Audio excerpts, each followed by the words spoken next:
미국 액션 배우의 상징으로 불리웠던 브루스 윌리스가 치매 진단을 받았다고 밝혔죠.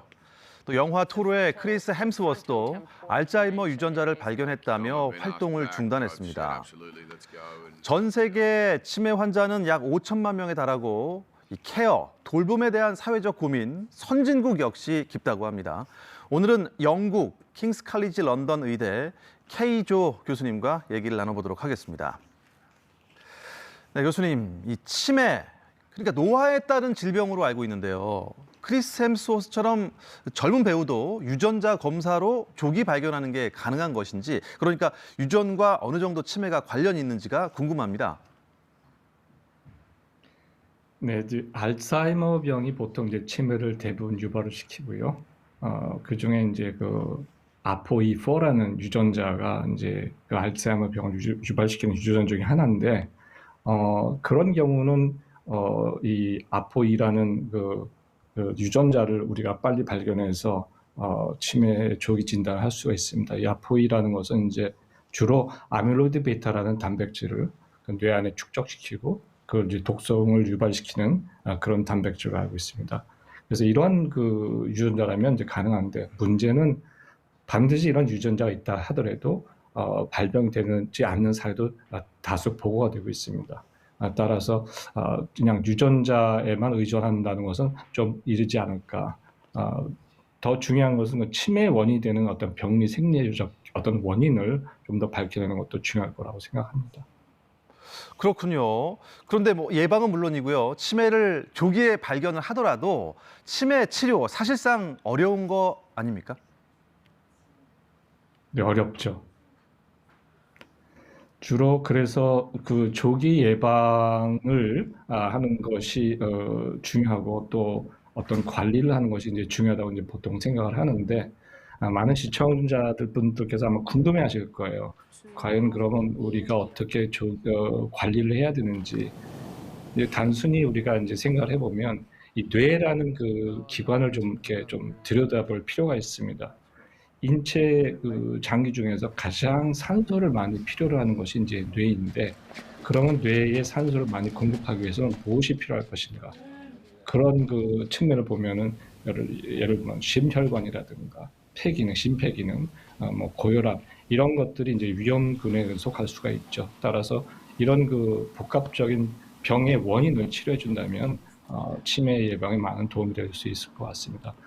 또 한 가지 그 최근 그 코비드 때문에 이제 많은 그 전 세계가 많은 어려움을 겪었는데, 코비드 이후에 생긴 한 그 재미있는 현상은 그 2022년에 발표인데, 란셋 사이키아트라는 그 저널에 발표된 저널인데, 코비드가 치매를 유발시킨 한 요인으로도 발견된 그런 보고가 있습니다.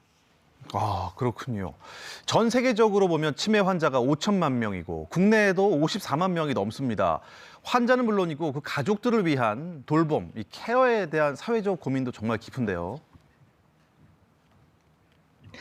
네, 특히 요즘 그 저출산 고령화 사회가 이제 전 세계적으로 이게 하나의 문제이긴 한데, 그다음에 이제 치매 환자는 이제 앵커님께서 말씀하신 대로 계속 아주 기하급수적으로 증가하고, 따라서 그 케어할 수 있는 그런 시설이라든가 그 인원은 제한적이고, 그 치매 환자는 수는 점점 늘어나기 때문에 어떻게 보면은 과연 우리가 지금 전 시스템으로 감당할 수 있을까?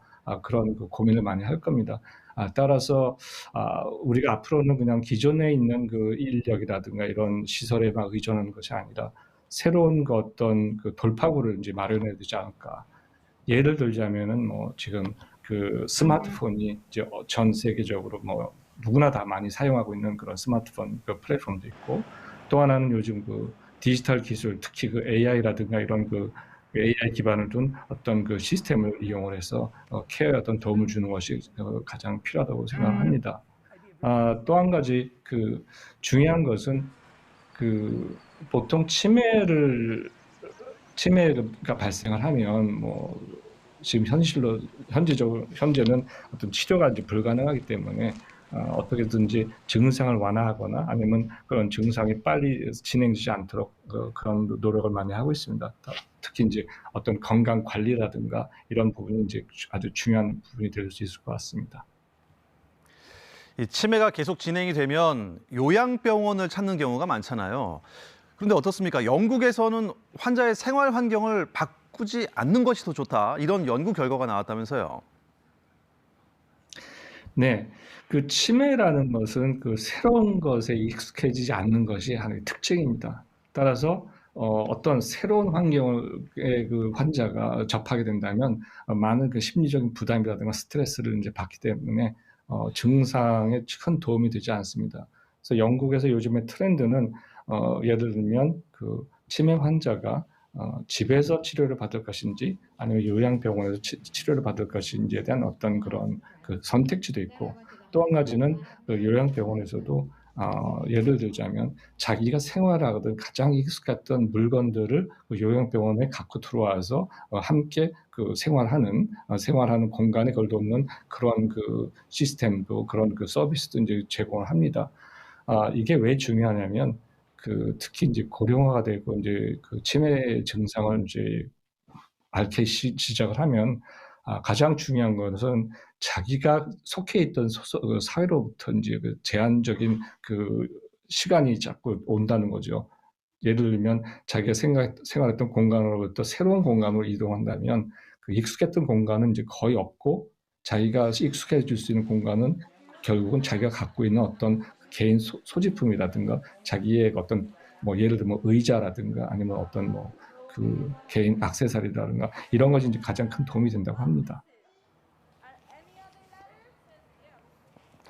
네, 지금까지 영국 킹스 칼리지 런던 의대 케이조 교수님과 함께했습니다. 교수님 잘 들었습니다. 감사합니다.